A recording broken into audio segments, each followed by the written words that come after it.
रास्ते से चलते हुए हम दशरथ के पुरवा की तरफ जा रहे थे। वहाँ रास्ते में एक ट्रैक्टर आ रहा था सामने की तरफ से।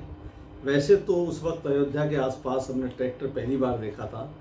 उसके ऊपर 786 लिखा हुआ था और किसी मुसलमान का ट्रैक्टर था। हम 4-6 कार सेवक थे, तो उसने हमारे ऊपर ट्रैक्टर चढ़ाने की कोशिश की और हम बच गए इर्द गिर्द होकर अचानक ही, और आगे चले गए। आगे जाने के बाद में हम उस गांव में पहुंचे।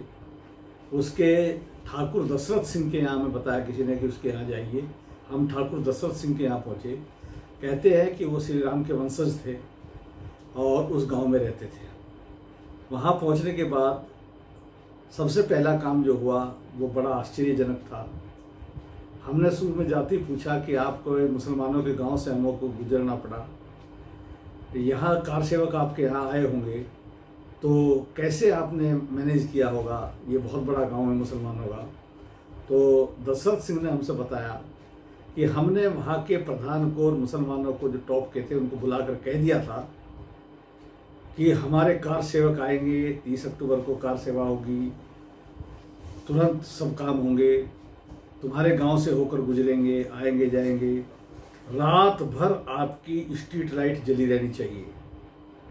और दूसरी बात, अगर हमारे कार सेवक को कुछ भी हुआ तो तुम्हें घरों समेत उठाकर सरयू नदी में फेंक देंगे यदि किसी कार सेवक कुछ किया।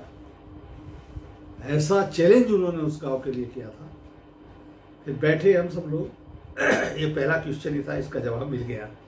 दूसरी बात, जब बैठे तो घर की महिलाएं आई और गर्म पानी लेकर आई, छोटे छोटे कटोरों के अंदर, उसके अंदर थाली के अंदर लेके आई, लोटा भर के लाई, और उसके अंदर हल्का नमक डालकर उन्होंने हमारे सबके पैर धोए महिलाओं ने।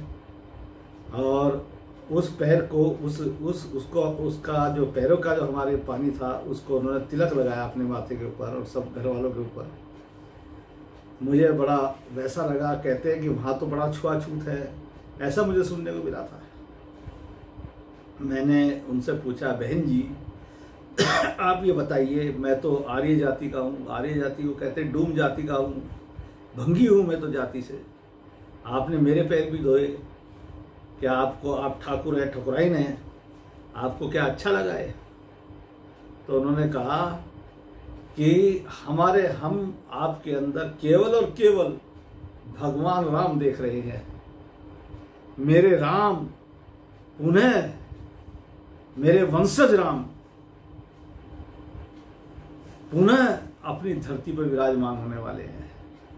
हम ऐसा भाव लेकर और आपके चरण प्रक्षालन कर रहे हैं। हम आपके अंदर कोई जाति हमको दिखाई नहीं देगी। वो विध्वंस हो चुकी है जातिवाद राम जन्मभूमि के आंदोलन के कारण से। ऐसा वातावरण वहां बना था। हम वहां उस गांव में ठहरे रहे और उन्होंने बहुत सारी कहानियां हमको बताई राम जन्मभूमि आंदोलन की, कि हमारे पुरखों ने इस तरह से युद्ध किए, किस प्रकार से युद्ध हुआ। वो सारी बातें उन्होंने हमको बतलाई। इसमें ज्ञातव्य है, एक बात छूट गई है कि एक जगह चौबे के पूर्वा में हमारी टीम के कुछ लोग ठहरे हुए थे कार सेवक। तो वहाँ एक दुबे जी थे, कुछ दुबे जी के यहाँ ठहरे हुए थे, कुछ चौबे जी के यहाँ ठहरे हुए थे। दुबे और चौबे जी में गैंगवार चलता था आपस में, और कई कई हत्याएं एक दूसरे की कर चुके थे।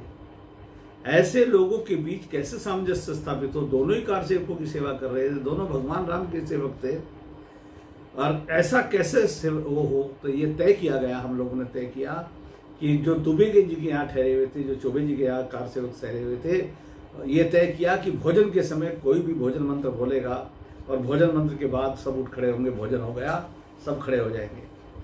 दोनों स्थानों पर ऐसा किया गया। दुबे जी के यहाँ किया गया। दुबे जी के यहाँ मैं उपस्थित था, देखा दुबे जी के यहाँ खड़े हुए, भोजन मंत्र हुआ, और भोजन मंत्र होने के बाद सब लोग खड़े हो गए। दुबे जी हाथ जोड़कर खड़े हो गए, मेरे से क्या गलती हुई, आप हमारा भोजन क्यों नहीं पा रहे हैं, क्या बात है? उन्होंने कहा कि भोजन तो हो गया। नहीं नहीं, ये कोई बात नहीं हुई, आप बताइए क्या बात है। तो हमने उनसे कहा कि भाई अगर चौबे जी यहाँ आते हैं, आप बुला के लाते हैं तो हम भोजन करेंगे, अन्यथा नहीं करेंगे। इसी प्रकार चौबे जी के यहाँ जो कार सेवक थे वो भी खड़े हो गए इसी तरह से भोजन मंत्र करने के बाद, और चौबे जी से कहा कि दुबे जी को अगर बुला कर लाएंगे आप यहाँ तो फिर हम भोजन करेंगे, नहीं तो नहीं करेंगे। अंतोगत्वा क्या हुआ, उधर से चौबे जी चल दिए, इधर से दुबे जी चल दिए, और बीच रास्ते में दोनों का मिलन हुआ। दोनों ने एक दूसरे की आलिंगन किया और कहा कि अब से हम लड़ेंगे नहीं, हम अच्छा वातावरण बनाएंगे, गैंगवार आज से ख़त्म। कार सेवकों ने हमारे यहाँ भोजन करना भी स्वीकार नहीं किया, हम कितने बेकार हैं, ऐसा उनके मन के अंदर भाव पैदा हुआ और वो परस्पर प्रीति पैदा हुई। समाज के अंदर छोटे छोटे काम करने से बड़ा काम खड़ा होता है। ये हमको वहाँ काम करने का तरीका समझ में आया, प्रत्यक्ष तरीका समझ में आया। वास्तव में जब हम उस स्तर का बोध कर लेते हैं, जिस स्तर का बोध समाज के अंदर काम करने के लिए चाहिए, तो फिर समाज के अंदर स्वयं ऐसी निर्मिति होती चली जाती है। और ये राम जन्मभूमि आंदोलन ऐसा अभिनव आंदोलन शायद मैं अपने जीवन में कभी देख नहीं पाऊंगा, 1990 का। और इसके कारण से जो वातावरण बना पूरे का पूरा, उसके कारण से ही जो इलेक्शन हुआ उसके अंदर भारतीय जनता पार्टी विजयी हुई और कल्याण सिंह की सरकार बनी। और कल्याण सिंह की सरकार बनने का कारण यही आंदोलन था, ये अभिनव आंदोलन था जिसने जन जन के अंदर जागृति पैदा की। इसमें बाकायदा सब चीज़ें तय की गई थी। बीजेपी के लोग तो केवल आंदोलन करके जेल जाने वाले थे और संघ के स्वयंसेवक अयोध्या पहुंचने वाले थे। ये सारी रचनाएं की गई थी और इस रचना के अनुकूल काम हुआ और उसके कारण उसका परिणाम भी प्राप्त हुआ। सन 1992 में कहते हैं कि बाबरी ढांचा डिमोलिश हुआ। बाबरी ढांचा तो उसी दिन 30 अक्टूबर को ही डिमोलिश हो गया था, जब कार सेवक किसी बात की परवाह किए बिना और उसके गुंबद पर चढ़ गए थे। तब लक्सर का भी एक कार सेवक नरेंद्र सिंह उर्फ बब्बू जिसको कहते हैं, वो भी चढ़ा था 30 अक्टूबर को। 2 नवंबर को मेरे कार सेवक विनोद शर्मा जी के पास के कार सेवक को गोली लगी और उनके कपड़े सब खून में बन गए थे, सब खून में तर हो गए थे। जब वो अयोध्या से लौटे तो उन्होंने मुझे दिखाया, डॉक्टर साहब देखो मेरे खून में तर है कपड़े, क्योंकि एक एक जोड़ी कपड़े लेके गए थे। हम किस तरह से रहते थे वहाँ। मैं तो जब रहता था बाग के अंदर, तो वहाँ एक कोड था पुलिस आने का, ट्रॉली, मुझे अच्छी तरह याद है। ट्रॉली शब्द जो था वो कोड था पुलिस आने का। जब पुलिस आती थी तो कोड बोला जाता था ट्रॉली जोर से, और सब लोग झाड़ियों में छिप जाते थे। झाड़ियों में जगह बनाई हुई थी, बीच में से झाड़ी काट कर, बड़ी बड़ी झाड़ियाँ थी और उन झाड़ियों के बीच में से काट के आदमी के बैठने का जगह बना रखी थी ताकि पता ना लगे।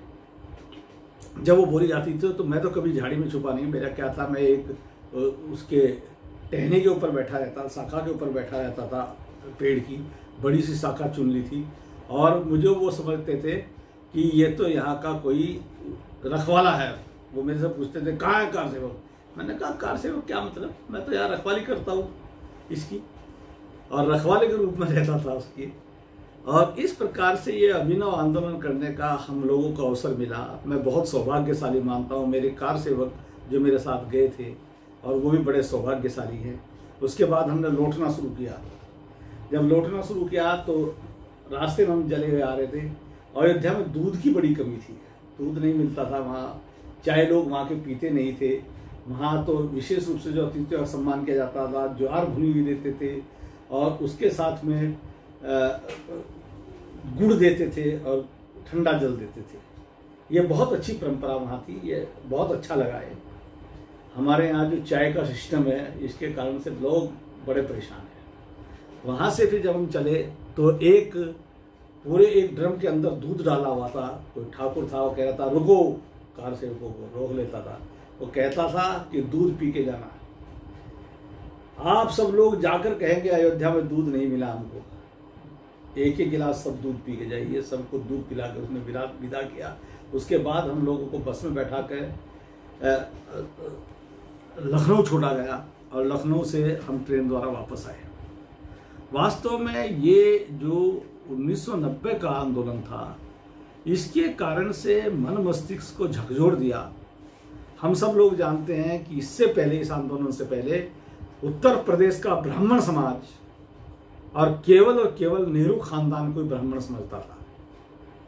केवल इस 1990 के क्रांतिकारी आंदोलन के कारण से ब्राह्मण समाज का रुख हिंदुत्व की तरफ गया और उन्होंने स्वीकार किया कि नहीं, हिंदुत्व की पार्टी अगर कोई है तो भारतीय जनता पार्टी भी हो सकती है, संघ के शमशेर हो सकते हैं। ये नेहरू खानदान नकली ब्राह्मण है। इस नकली ब्राह्मण को वह हमेशा असली ब्राह्मण समझते रहे। ये एक बहुत बड़ा परिवर्तन आया और इसके कारण राजनीतिक उथल पुथल हुई और सारे परिवर्तन आए। 1992 में भी मेरा जाने का मुझको सौभाग्य प्राप्त हुआ, उसका वर्णन मैं अगली वीडियो में करूँगा।